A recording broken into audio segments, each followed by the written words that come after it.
Jesús venció. Y gracias a que Él venció, todos tenemos libertad.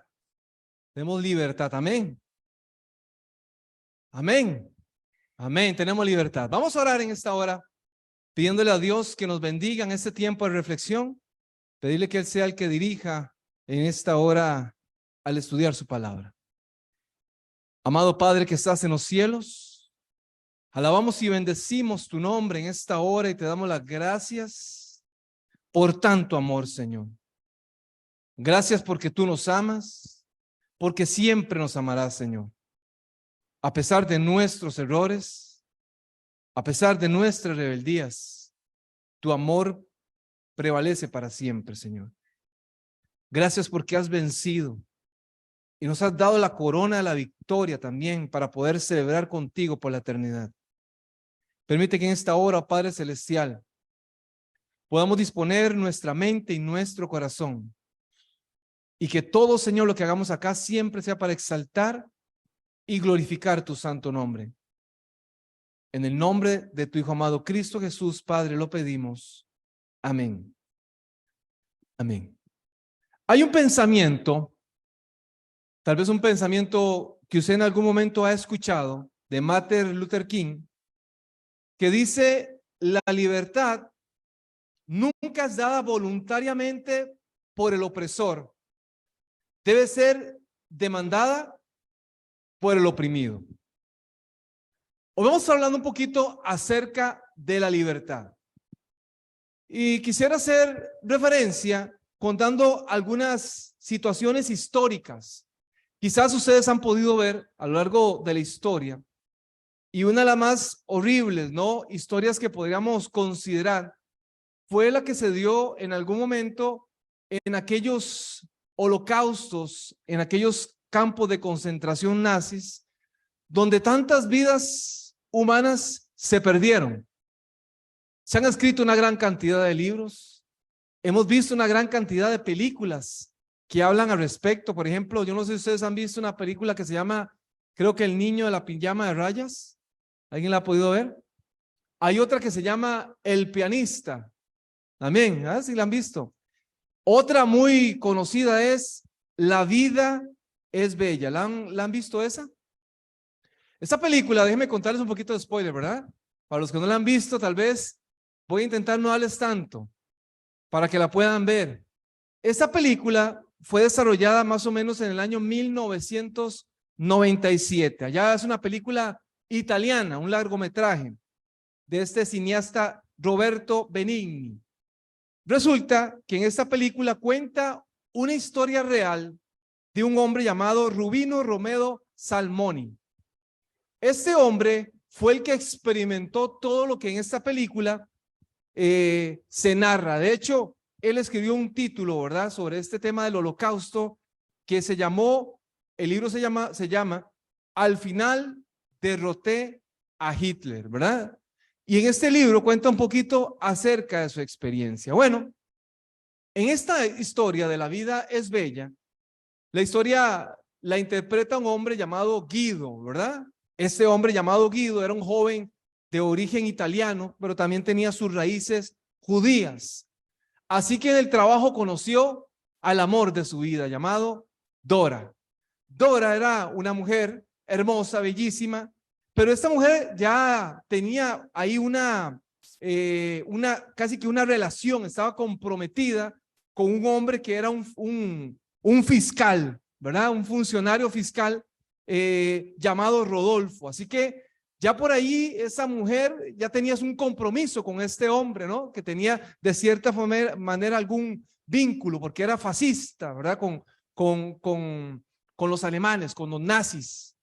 Y entonces este hombre se comienza a enamorar profundamente de Dora. Guido se enganchó totalmente. Así que al paso del tiempo, 6 años después, ya consolidan su relación, se casan y forman una familia. En esos 6 años nace su hijo, Josué, ¿verdad? Josué, más o menos así es como se pronuncia, Josué. Y resulta que este niño Josué comenzó a traer la alegría a la familia, ¿verdad? Que los hijos traen alegría a la familia. Ya en ese momento, ya se comienza a dar todo alrededor, toda aquella manifestación nazista, ¿verdad? Donde comienzan a invadir ciertos lugares. Y ya en el lugar donde ellos ya vivían, también comenzaron a sentir la amenaza, ¿verdad? De toda aquella guerra que se estaba dando. Por supuesto que en un momento determinado ya llegaron los nazis y tomaron a toda la gente que vivía en ese pueblo y se los llevaron. Los trasladaron en un tren. Cuando los trasladaron en un tren, lo primero que hicieron fue cuando llegaron, dividieron los hombres de las mujeres. Y a partir de allí, este hombre, Guido, comienza a intentar meterle en la cabecita de su hijo, Josué, la idea de que todo lo que estaba ocurriendo era un juego.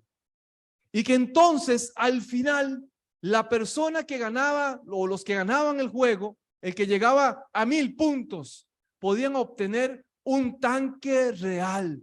Imagínense ustedes eso en la mente de un niño de 6 años.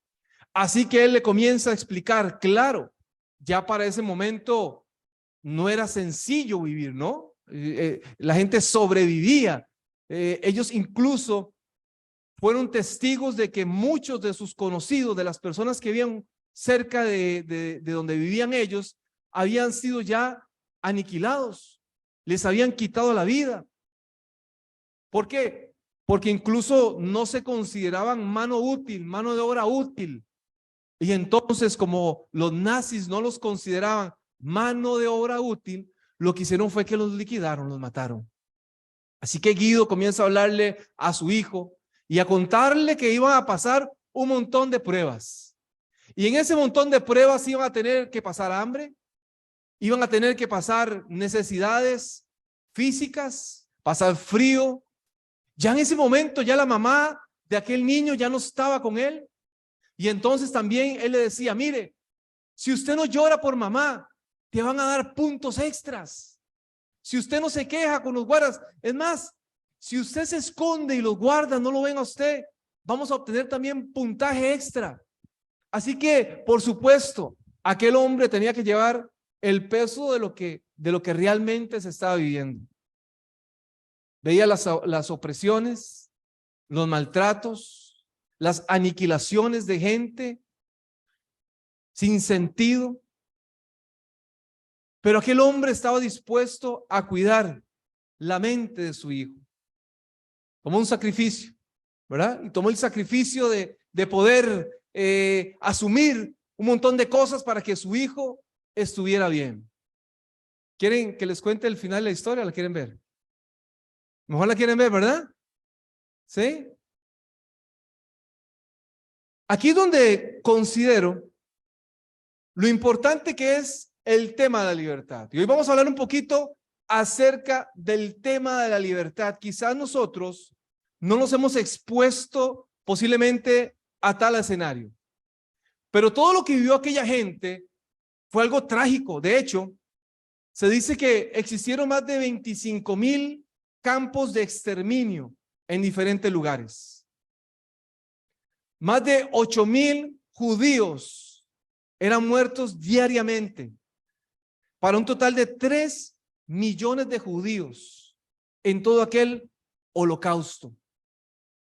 Uno de esos sobrevivientes es el doctor Víctor Frank, psiquiatra, que él cuenta en su historia El hombre en busca de sentido, que experimentó todo eso, donde también perdió a sus padres, a su esposa, y tuvo que sobrevivir a todos estos actos criminales de aquella gente nazi.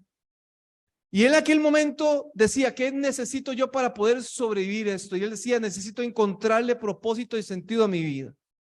Y él decía, yo voy a soñar con salir de este lugar. Y me voy a volver a visualizar dando clases en las universidades. Y por fin terminar el libro que estaba escribiendo, que en algún momento los nazis se lo agarraron y se lo despedazaron. Y este hombre escribió uno de sus pensamientos, bueno, una gran cantidad de pensamientos que tenía él. Él, por ejemplo, decía que la felicidad es como una mariposa, que entre más la persiga uno, más se le escapa.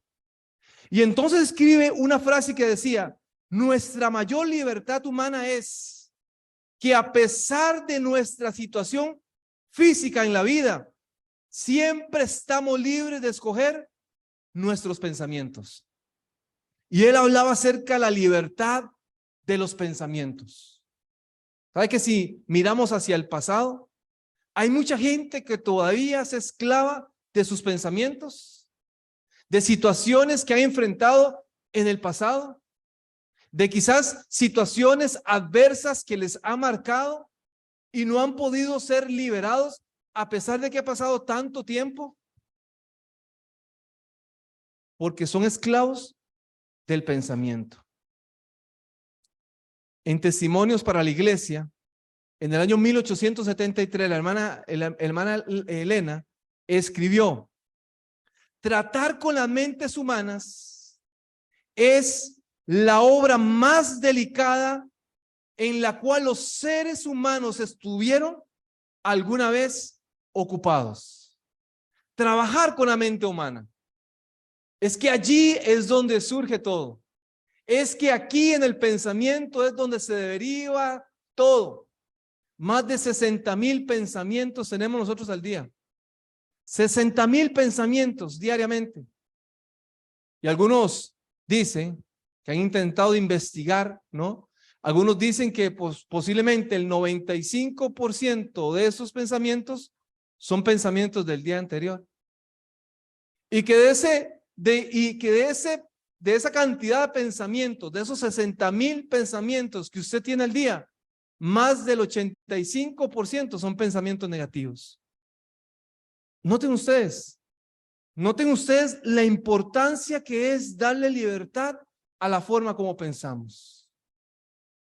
En la palabra del Señor, Juan, el capítulo 8, yo quiero invitarle a que busque en su Biblia, Juan, el capítulo 8. Vamos a leer la historia de una mujer. De una mujer que tuvo un encuentro con Jesús y que a partir de allí su vida cambia. Una persona que fue liberada no solamente de su conducta, sino de su carga, del estigma social. Dice la palabra del Señor, Juan, el capítulo 8, versículo 1. Aquí más o menos en el contexto, estamos hablando en el 8º día de la fiesta de los tabernáculos. Aquí es donde se desarrolla esta historia. Dice que y Jesús fue al monte de los olivos y por la mañana vino otra vez al templo y todo el pueblo vino a él y sentándose les enseñaba. Era una costumbre los rabinos que se podían sentar para poder explicar y la gente se sentaba casi a sus pies escuchando. ¿Se imaginan ustedes si tuviésemos la oportunidad de escuchar un sermón de Jesús?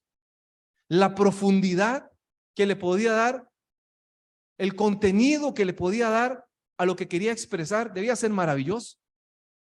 No solamente escuchar, sino verlo.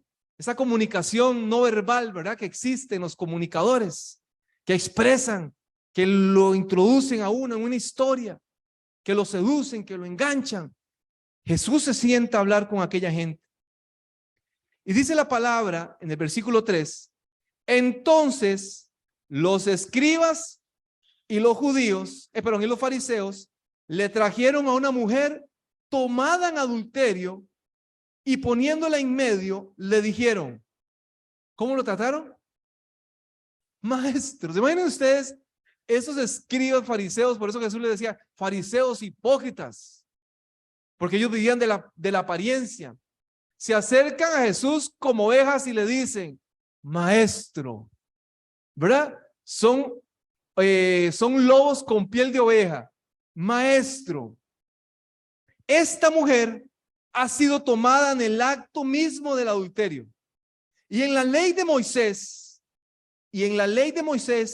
nos mandó a apedrear a las tales. Tú pues, ¿qué dices? Hagamos una pausa. ¿Quiénes eran los escribas? Recuerda que los escribas eran personas intelectuales que se encargaban de escribir, ¿verdad? Los secretarios de interpretar la ley. Pero también estaban estos fariseos, que eran políticos, que eran religiosos, que tenían un poder y que incluso veían a la gente por debajo de los hombros. Esos eran los fariseos, los que pasaban por todo lado y decían, esos son pecadores. Nosotros somos los fariseos, ¿verdad? Los que tenemos poder político, religioso, y la gente nos tiene que respetar. Se trataban con respeto. Esos eran los fariseos. Y estos hombres que eran conocedores de la palabra del Señor, se acercan donde estaba Jesús. ¿Cuál era la intención de aquellos hombres? ¿Que Jesús realmente juzgara o condenara a Jesús? La intención de aquellos hombres era hacer una pregunta con trampa a Jesús, porque sabían, no estaban tan preocupados por el acto de la mujer, por haber visto a la mujer cometer adulterio, sino lo que ellos andaban detrás era buscar la forma de cómo poner una trampa en la respuesta de Jesús. ¿Han escuchado ustedes el término Jesús se encontraba entre la espada y la pared? O sea, ¿usted ha escuchado alguna vez o usted lo ha dicho? Me encuentro entre la espada y la pared. Jesús lo pusieron entre la espada y la pared. Humanamente tenía que dar una respuesta.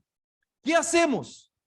La ley de Moisés dice que tales mujeres en adulterio debían de ser apedreadas. De hecho, la ley no lo decía así. El Mishnah lo que decía era que cuando una mujer era encontrada en adulterio, ella tenía que ser estrangulada. Pero si la mujer ya estaba comprometida, ahora sí podía ser apedreada. Pero de una forma diferente. El Mishnah habla acerca de que la subían a un lugar, a la persona que cometía adulterio, y ahí de la cadera la empujaban y tenía que caer de frente. Y si caía de frente y moría, el testigo, que era el que la empujaba, decía, ya está el acto consumado, ¿verdad? Ya. Pero si no era así, el segundo testigo que no le había visto tenía que llegar con una piedra grande y tirársela sobre el pecho. Y ahí acabar con la vida de esa persona. Esa era la forma. Y entonces ellos llegaron a cuestionar a Jesús. Jesús, la ley de Moisés dice, ¿qué es lo que querían? Que Jesús pasara por encima de la ley de Moisés. Ellos pensaron, interpretaron y dijeron, Jesús va a decir, no, esta mujer merece misericordia. Entonces Jesús, ahí está, mírenlo. Jesús está pasando por encima de Moisés. Jesús está diciendo algo que va en contra de la ley de Moisés, de la ley de Dios. Esa era una posible respuesta. Pero la otra respuesta, si Jesús decía que la apedreaban o que la apedrearan, que la mataran, Jesús está infringiendo en la ley romana, porque solo Roma tenía la potestad de poder declarar que una persona muriera. Nadie más lo podía hacer. Entonces Jesús, frente a esas dos situaciones, dice la palabra del Señor que cuando llegaron aquellos hombres, ¿cómo estaba Jesús? Dice que estaba sentado y estaba escribiendo, ¿verdad? Estaba escribiendo sobre la arena, que era una costumbre que tenían los rabinos, los maestros, ¿verdad? Según el deseado de todas las gentes. Incluso en la página 425 dice que Jesús lo que estaba escribiendo ahí eran los pecados de toda aquella gente que se estaba acercando, de todos aquellos que venían armados con piedras para tomar a aquella mujer y matarla. Y entonces Jesús se le queda mirando posiblemente a aquella gente y le dice, bueno, el que está libre de pecado, que tire la primera piedra. ¿Qué respuesta dio Jesús? Nadie esperaba esa respuesta. Nadie esperaba tal respuesta de Jesús. Y dice la palabra del Señor que allí, en ese momento, entonces, uno a uno, comenzó a tirar las piedras. ¿Por qué? Porque todos sabían que eran pecadores. Porque todos sabían que habían fallado. Porque habían visto ahí escrito en el piso sus pecados también. Y que tal vez eran incluso hasta más culpables que aquella mujer.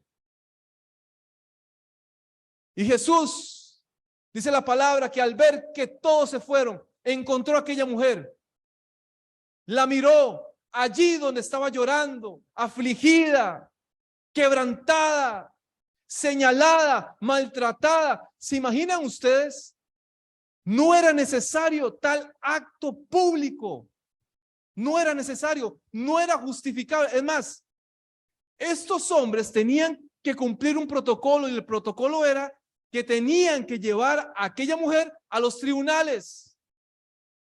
Pero se imaginan, hicieron allí en medio del pueblo tal escena. Quítense, aquí vamos con esta adúltera. Y la empujaban y seguro le gritaban, adúltera, tiene que morir, conózcala. ¿Se imaginan ustedes la vergüenza que aquella mujer tuvo que enfrentar?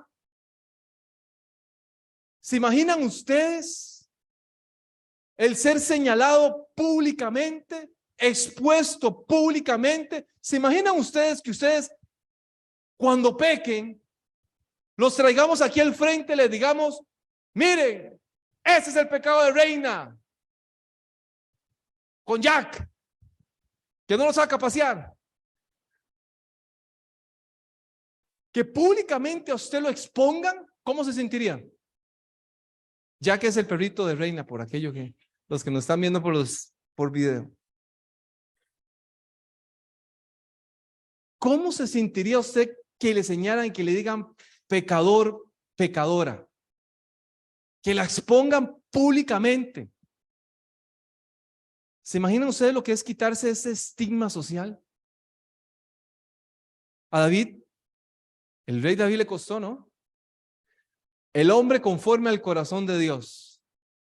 Y la gente a veces le da más importancia al acto de adulterio que cometió David que a todas sus victorias, que a todas sus guerras ganadas, que a su obediencia con Dios, que a su pasión con Dios, que a su respeto por el rey. El estigma social. Y Jesús, al ver a aquella mujer, se le queda mirando y le dice, mujer, ¿dónde están los que te condenan? Jesús sabía que había algo dentro de ella, alguna situación que hacía que ella se comportara como se comportaba. ¿Dónde están los que te condenan? Lo primero que le quitó Jesús a aquella mujer fue la culpa. No hay nadie que te pueda condenar. No te preocupes. Quítate ese peso de encima. Ni ellos te condenan, ni yo tampoco. Yo tampoco te condeno. Y yo no sé, posiblemente tal vez tuvieron otro diálogo y algo más le pudo haber dicho. Y Jesús le dice a aquella mujer, vete y no peques más. Y a partir de ese momento la vida de aquella mujer fue transformada, fue liberada, fue restaurada, fue limpiada. Dice la palabra del Señor que en algún momento otro fariseo invitó a Jesús a su casa y le dice, maestro, ven a mi casa. Y entonces lo invitó a la cena. Y estando allí en la casa de aquel hombre, aquel fariseo, estando allí en la casa, dice la palabra del Señor que una mujer, una pecadora, se presentó allí. Y cuando aquel fariseo vio a aquella mujer que llegó a los pies de Jesús, decía en su corazón, si este fuera profeta, ¿sabría quién la que le está lavando los pies? ¿Quién era aquella mujer? ¿Quién era aquella misma mujer? Algunos autores dicen que es la misma mujer, que era María, que llegó a los pies de Jesús porque todavía su corazón estaba lleno de agradecimiento, porque Jesús le había perdonado, porque Jesús había transformado su vida. Y allí llorando, aquella mujer derramó, dice la palabra del Señor, un perfume fino de nardo puro, que posiblemente el costo de aquel perfume era un año de trabajo de una persona. Por eso algunos de los discípulos, ¿verdad?, Decían, pero con eso le podemos dar a los pobres. Y Jesús le dijo, ¿sabes qué? Esta mujer me ha tratado como usted no me trató, porque ha lavado mis pies, porque me ha ungido. Y le contó la historia, ¿verdad? Que un hombre tenía, habían dos personas que le debían a un hombre. Uno le debía 500 monedas, otro 50 monedas. Y le dijo, a los dos les perdonó la deuda. ¿Cuál cree usted que es el más agradecido? El que le perdonó más, maestro. Así es. Ella, la considerada pecadora, la que había fallado, la que tenía una vida desordenada, ella ha reconocido su necesidad. Y yo la he hecho libre. Y en ese texto, en ese contexto, en el contexto aquel de aquella mujer que habíamos leído anteriormente, que había sido señalada, que habían querido apedrear, dice la palabra que Jesús sigue hablando con los judíos que estaban allí, enseñándole, y que algunos de los judíos que estaban allí creyeron en Jesús. Y ahí es donde Jesús les expresa aquella frase que dice, y conoceréis la verdad, y la verdad os hará libres. Es conocer la verdad lo que nos da libertad. ¿Se siente usted una persona libre? ¿O se siente usted todavía una persona oprimida por sus pensamientos? Si usted conoce la verdad, usted es una persona libre. El pueblo de Dios, el pueblo de Israel, salió de Egipto. Y días después decían, ¿por qué nos has sacado de allí, Moisés? Estábamos mejor allá. Allá teníamos que comer.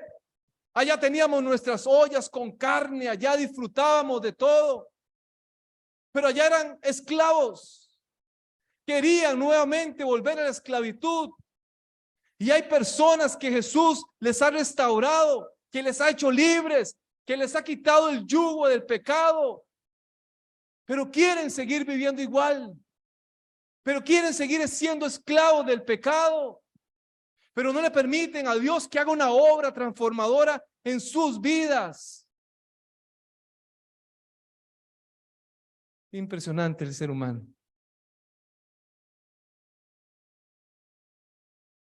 Hay gente que corre por el camino incorrecto. Hace unos días atrás leí una historia que tenía Caleb en uno de esos libros que le dan en la escuela, de un hombre llamado Roy Riggles. No sé si han escuchado. La historia fue muy conocida y titulada El camino incorrecto. Allá por el año 1929, primero de enero del año 1929, la Universidad de California, en una de las finales de fútbol americano, quizás más recordada de la historia, la Universidad de California, conocido como los Golden Bear, y el Georgia Tech, los Yellow Jackets, allí estaban disputando una final de fútbol universitario. Estaban allá en el Supertazón en California. Y resulta que en ese momento, en ese juego, en el año 1929, Roy, que era un central y eran unos hombres claves de su equipo, en ese momento estaban, las leyes del fútbol americano eran un poco diferentes y ellos estaban ahí disputando la bola y de pronto la bola se cae y él la toma y sale corriendo. Pero en ese momento le dan un impacto y entonces él queda como viendo hacia el sector contrario de donde él tenía que anotar y salió corriendo hacia su propia línea defensiva, ¿no? Se dice así. O sea, él iba corriendo en dirección opuesta a donde él tenía que correr. Él iba a anotarse o iba a anotarle a su propio equipo. Y entonces él iba corriendo con todas sus fuerzas. Y dice que le gritaban: Roy, vas por el camino incorrecto, Roy, hacia ahí no es, Roy, hasta que sus propios compañeros tuvieron que derribarlo, porque iba en el camino incorrecto. Y él cuenta la historia, no es una historia de la vida real. Después de mucho tiempo, ¿no? Él cuenta, todavía está estigmatizado con esto que le pasó, a pesar de que es considerado como uno de los mejores futbolistas de su época. ¿Será que vamos por el camino correcto? ¿Será que vamos hacia la orientación correcta? ¿Será que realmente hemos comprendido lo que Dios quiere para nosotros, para nuestras vidas? ¿Estaremos realmente agradecidos con la obra que ha hecho en nuestras vidas? ¿El cambio tan significativo que hemos podido obtener en nuestras vidas? ¿Será que estamos corriendo de la manera correcta con nuestras familias, con nuestros hijos, en nuestros negocios, en nuestra vida espiritual? Creo que es un momento para poder reflexionar. Quiero compartir con ustedes un pequeño video de una historia real. Póngale por favor atención a esta historia que tiene un gran aprendizaje para nosotros.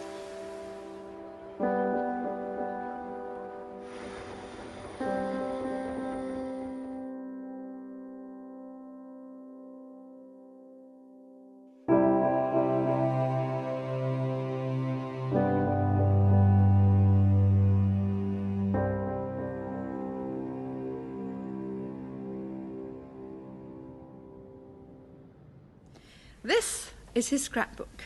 Back here, you will see, is the list of all the children and the foster families who took them in. Vera Gissing is with us here tonight.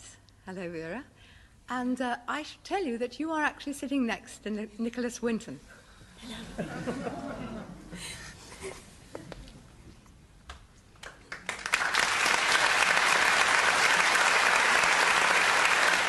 Anyone in our audience tonight who owes their life to Nicholas Winton? If so, could you stand up, please? I just thought that I owe everything to him, and so does the rest of the family and every other child. Everything. Without him, nothing would have happened.